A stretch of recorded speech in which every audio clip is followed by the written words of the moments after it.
It's my privilege to announce the Lifetime Achievement Award to Dr. Tom Krause. You've heard in the fireside chat today just what a remarkable human being he is, gentle, humble, and a person with the greatest of insight into so many things. The areas that he influenced significantly: behavioral science, leadership engagement, and latter part of the work was, or middle part of his work was on this whole issue of serious injury and fatality prevention. He brought that to North America. In so many ways, I think people underestimate or misjudge that. The whole idea of serious injury and fatal risk was well known in Australia, in the mining industry, and it wasn't making inroads here until Tom, through his work, made that possible. Safety is not just a metric, it's a moral imperative and a shared responsibility. I think describes very much how he looks at safety. Through learning, trust, and accountability as the three foundations. His career was about transformation. Since the start of 1979, with the NASA work, I remember reading his book, his first book, in the same time period I read Deming's book, and both of those books had a tremendous influence on me in the way that I was thinking about safety at the time. And his transformation was impacting on culture, leadership, and the focus on prevention, a significant shift as against reacting to incidents and fixing them afterwards. Foundational text in this field, 6 books that he published, Behavior-Based Safety. That's the one I read first. And I must admit, I was in South Africa at the time. We copied the book, and I read a copy for it. It's an illegal copy. I still owe you money for it.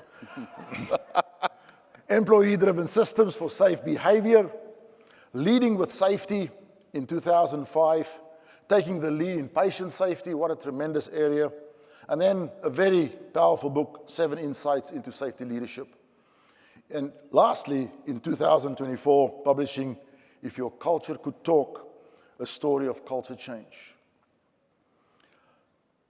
His impact was from boardrooms to frontline. Over 2,300 projects in 60 countries, NASA, 6 books, and generations of safety professionals inspired by Tom Krause. Thank you very much, Tom.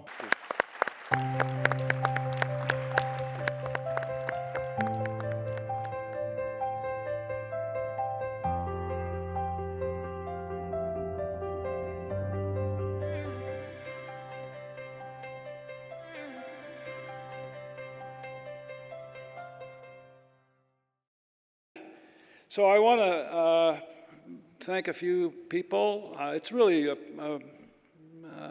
nice thing to have this kind of recognition. I appreciate it very much. It means a lot to me. There are a few people that I want to talk about. First is my wife, Catherine, who is here tonight. She was pivotal in getting the first business started, BST. And, you know, being a consultant traveling around is not easy to balance between the work part of your life and the family part of your life. We have 4 children. We now have 10 grandchildren and 4 great-grandchildren. But the point I want to make is that Catherine held that family together while I was traveling around the world doing safety consulting. And that is...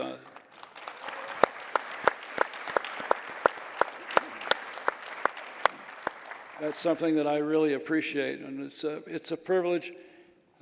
Consulting is a lot of fun. I mean, it can be hard, it can be difficult. It's a business. You have to make the payroll and stuff like that. But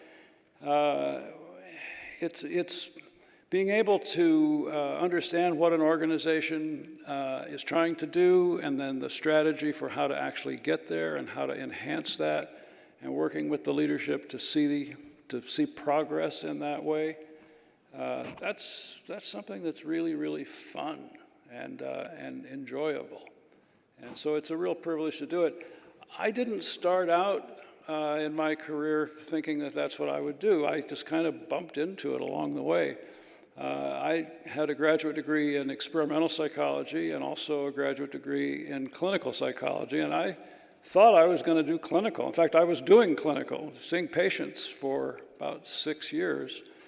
And then I bumped into this little company, actually not a little company, large company, and they said, we are having back injuries and we're having other injuries as well, and it's not changing, and we think we understand the engineering side of it, but we don't understand the behavioral side of it.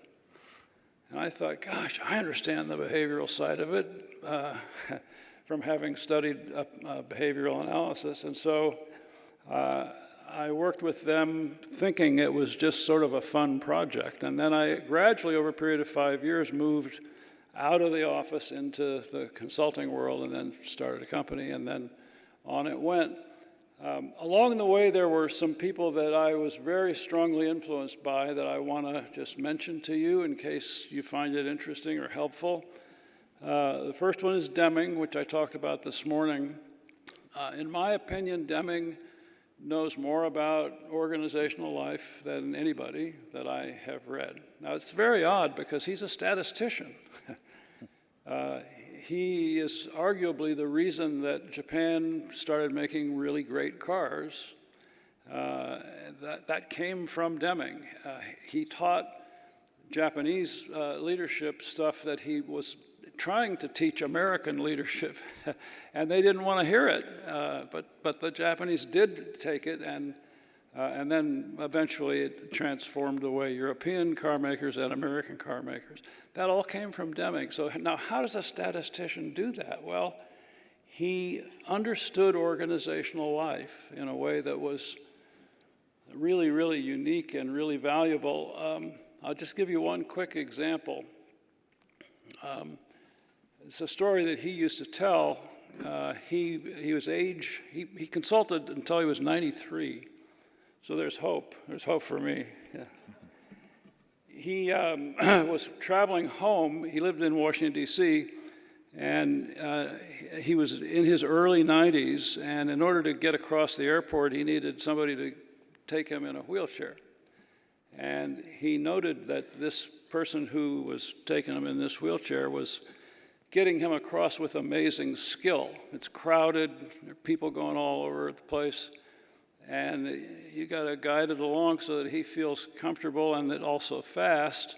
And he appreciated the skill of this person. And he, at the end, when he got there, he wanted to give him a tip. And so he gave him a tip, and he said, as soon as I saw the look on his face, I realized that I had taken away the satisfaction that he had in doing his work really, really well. And that was one of his main points to make. Don't take the pride of workmanship away from the worker. And I thought that's something really interesting and really deep and profound that, and you know that from yourself, we like doing good work. I mean, good work, not just anything, but good work, doing it well. We like to do that. We feel good about ourselves when we do that. It's a built-in intrinsic reward. And Deming's point was, don't remove that. Don't cover over that, because that's something crucially important. And if you have that right, it'll go through the whole organization. I thought that was, this guy's a statistician. I thought that was really smart, really beneficial, what he had to say. The second person that I want to talk about is Paul O'Neill, who you know, and who was really the strongest leader to get across the idea that safety is good business, that if you get safety right, you're going to profit, you're going to get profitability right at the same time. That idea that he said to people, if you want to know how Alcoa is doing, look at our safety record.